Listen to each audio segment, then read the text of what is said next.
Hello, this is Kart Life. I'm Sammy D, and I'm here with the frequently asked questions for Mario Kart Tour. If this is your first time coming to Kart Life, be sure to check out my new top 10 tips and strategies for beginners at Mario Kart Tour. Or if you're not a beginner, you might learn some things. Also, if it's your first time, please like and subscribe. I would love to have you come back for more videos. I'm gonna have pipe polls, ranked cup previews, and my lists of dream characters and tracks and things like that for the game, all coming soon. Let's get right into it. The frequently asked questions for Mario Kart Tour. First, what are quick tickets, star tickets, and coin rush tickets? There's a lot of tickets in this game. I explained some of them in my top 10 tips video. Quick tickets allow you to advance the schedule of the tour closer to you by 24 hours. Let's say you're bored, you have the day off, you just want to race some more. You can use a couple quick tickets to bring the tour closer to you, maybe get some gifts sooner. Getting gifts sooner with quick tickets can really help you in ranked cup sometimes. Star tickets I also save just for when you really need to get something that's further ahead of you that's going to help you in ranked cup. Sometimes a combination of a quick ticket or two with some star tickets helps you open a gift that you really are going to need sooner. Also, you might find, especially if you're gold pass, if you use some star tickets, you'll finish the tour with all the stars and all the tracks, and you'll get more bonus 100 coin rewards in exchange for what would be grand stars because you've already hit the grand star limit for the tour. So star tickets can also help you get more coins at the end of the tour. And coin rush tickets, it's pretty self-explanatory. You get to do a pass at coin rush, 5 rubies worth, which is 2 times the coins you get in the coin rush. It's usually around 400 coins, give or take, times 2, 800 coins, give or take. I haven't saved up 5 coin rush tickets to see if you could do that instead of the 25 ruby coin rush, but it might be possible. Tell me if you know. Okay, next, am I racing against real people in my races? No, you're not. We know this because you can easily tab out of the app and go check your Instagram or do whatever you want and tab back in and you're back in the race exactly where you were. This wouldn't work if you were playing live with real people. They do take the names from real players, and you know this because there's some really terrible names out there. But no, you're not racing against other actual people in real time. That's what multiplayer will be when it comes to the game, and that is currently still in the works. Hopefully coming soon. Next, am I racing against real people in ranked cup? Yes is the answer to this, we think. Here's the catch. You're racing against 19 other people, but they are not necessarily racing against you. They have their own random list of 19 people. So if you think you're sparring back and forth with a certain player, each climbing in ranked cup throughout the week, you're really not. They're actually sparring with someone else on their list. There's some conspiracy theories out there that there's some bots involved in the ranked cup, but there seems to be some evidence also that you are truly playing against other people's real scores, and I'm going with that for now. Next question, why are my ranked cup opponents the same on the first day of a new week? This one's simple, it just takes up to a day for that list to change.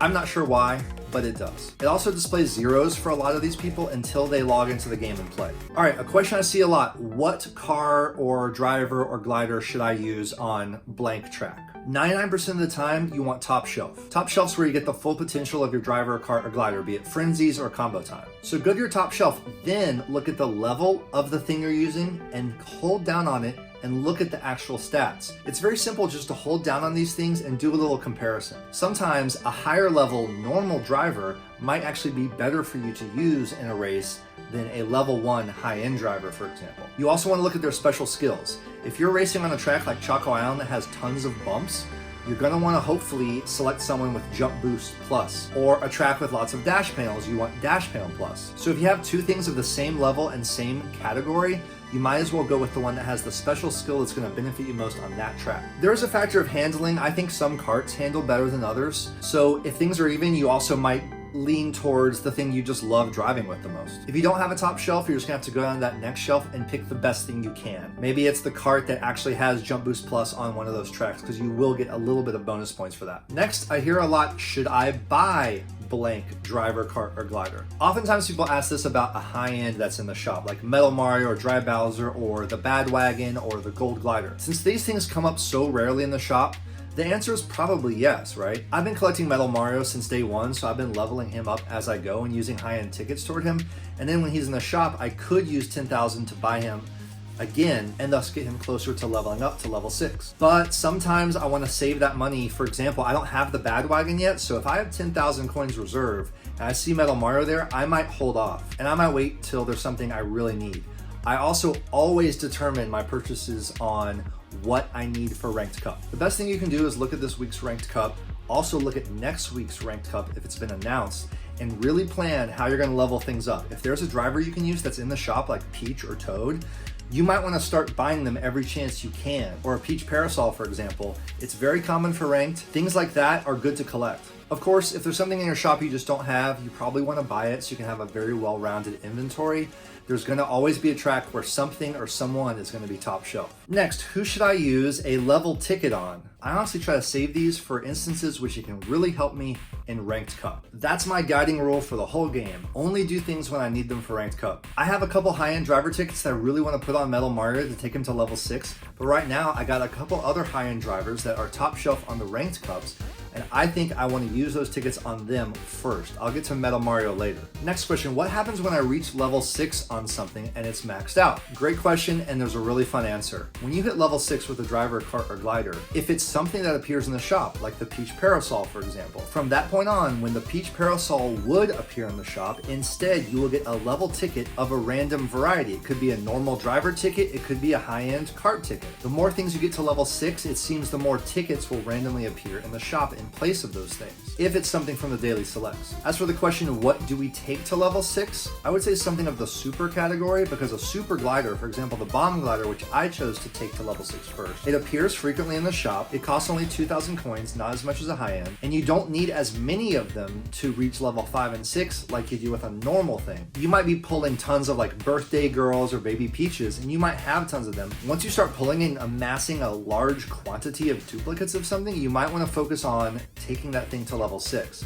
But if it's a normal, you're going to need a lot of them towards level 5 and level 6. I like the super gliders because they're common and it doesn't take much to level them up toward the end. Same with high ends. It takes even fewer once you get higher with a high end to get it to 6. So keep all these things in mind and make the best choice for you and your inventory. All right, a few questions just on racing. Why does the banana cannon suck? I hear this all the time. It doesn't suck. How to put this lightly?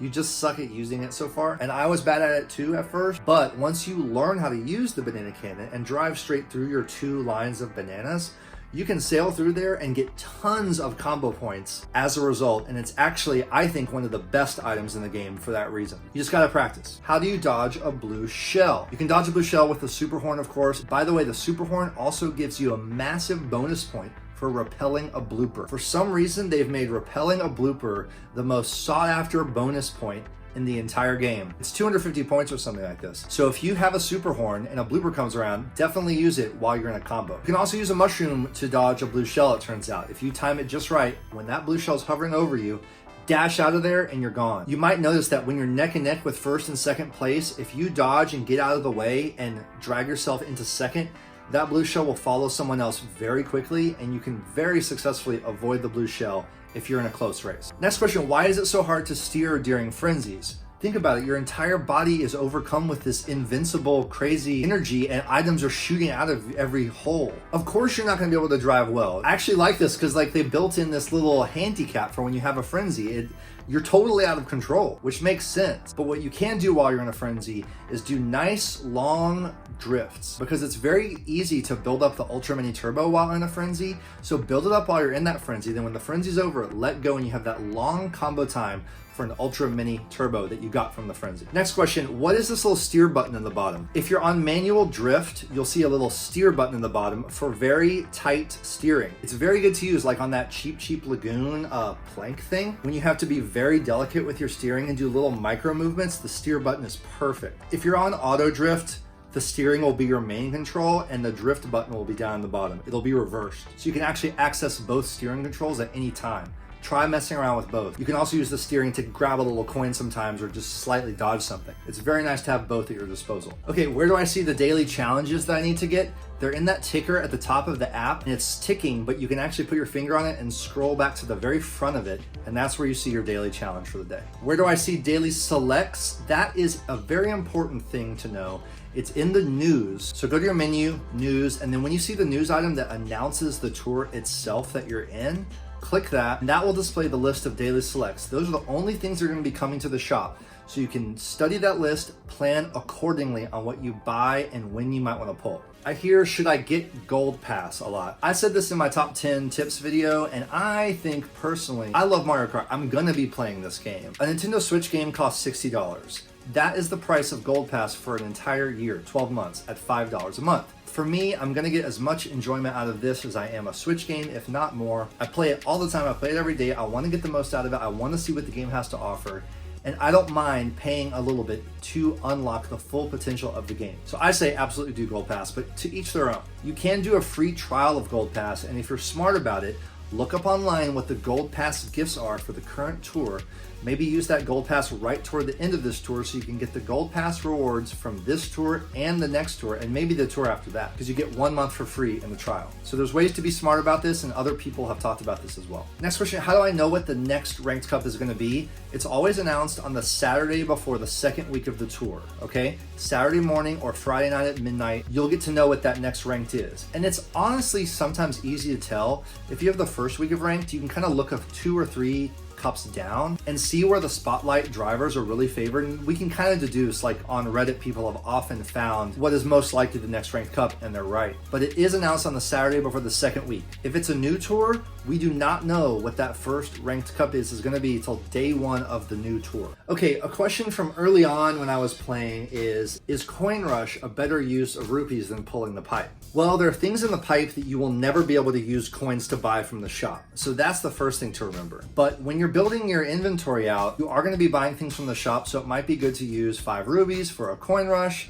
and then you'll be guaranteed to buy something you know you want and you know you need, rather than pulling a duplicate from the pipe. Long term, it's not the best to use all your rubies for Coin Rush, because you can only buy what's in the shop, right? You have to pull the pipe to get certain things you're gonna need for the tour. So in this regard, you really should save your rubies all the time, unless you have to pull for Ranked Cup, in my opinion. I do Coin Rush every now and then when I'm almost out of coins and there is something I really need in my shop for Ranked Cup. For example, leveling up a glider where if I buy 1 more, I will take it to the next level, but I'm out of coins. So I'll definitely put some rubies towards Coin Rush for that, because it's kind of like pulling that pipe once or twice and knowing exactly the thing you're gonna get, and it's something you need. Lastly, that leads me to the pipe question. When do I pull the pipe? It's a case-by-case personal choice. Everyone's got different philosophies. My general philosophy is only pull the pipe when I absolutely have to for Ranked Cup. When I'm at a disadvantage in the Ranked Cup and I know that through pulling that pipe and maybe getting a spotlight is the only way I could get #1 in Ranked, that's when I want to pull the pipe.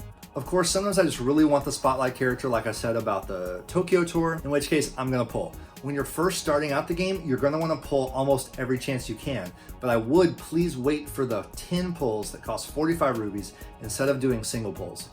It's basically you get a free pull, and in the long term in this game, you're gonna be pulling the pipe a lot of times, so you might as well wait for those 10 pulls. As you do these 10 pulls, you're gonna get a lot of normal common items, and it's annoying, but think of the big picture. As you get more and more of these things, you're leveling them up, you're gonna need more of everything as you go. So it's all good. And the best way to get more gold pipes, which is when they guarantee that there's a high end or a spotlight in there, is to get deeper into the pipe. You always want to click details on the pipe and really study how this works. There's a box at the top that shows you how many things of each category are definitely going to be in the pipe. Then from that list of, for example, 7 super drivers, it's going to be 7 random drivers from that super driver list. Of course, the spotlight items are guaranteed to be in the pipe. The way I truly understood how the pipe works and how all these percentages work was when I saved up enough rubies to essentially drain the pipe. It would take 450 rubies to get all 100 items out of the pipe. You would get all 3 spotlights,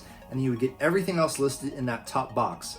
A high-end driver, a high-end cart, a high-end glider as well. Some pipes like the New Year's Tour had extra odds for the high ends. That might be when you really want to try to drain the pipe. But as you go deeper in the pipe and there are more high ends, for example, still in the pipe, you start to realize, wait a second, my chances have never been better at getting a high end as they are right now that I'm halfway into the pipe, which means you don't want to run out of rubies after you've done 30 pulls from the 100 in the pipe. Saving up enough rubies to get deep into the pipe was really satisfying. It took a lot of patience. Believe me, I know how hard it is to do that. You might have to even sacrifice a couple ranked cups in order for this to happen. But once you have the chance to get pretty deep into the pipe, maybe not the entire pipe, but most of it, it's a crazy satisfying feeling. And you not only get stuff you need, you get surprise things you didn't even know you wanted from the high ends. Plus you get a bunch of extra normal drivers, carts, and gliders that, while yes, it's kind of annoying, they're gonna just be leveling up as you go. It's pretty awesome. I highly recommend trying to drain the pipe if you can. I'm on my way right now to my second almost full drain. I'm gonna try to do this next Tour. Should be really fun. I'll definitely do a video on it. Okay, so that's it. That's the frequently asked questions. Maybe volume 1, there might be more to come, but I really wanted to get these things out there because there's a lot of things people ask all the time about this game on Reddit and on Twitter and everywhere else. And I hope this provides some easy to understand answers, tips, and strategies as you go through the game. Thanks for watching. Please subscribe, please click like, and send this to a Mario Kart Tour friend or someone who hasn't played the game yet who you think should get into it. And be sure to watch that top 10 tips and strategies for beginners that is kind of a companion to this video. I'm Sammy D, this is Kart Life. We'll see you next time. Peace.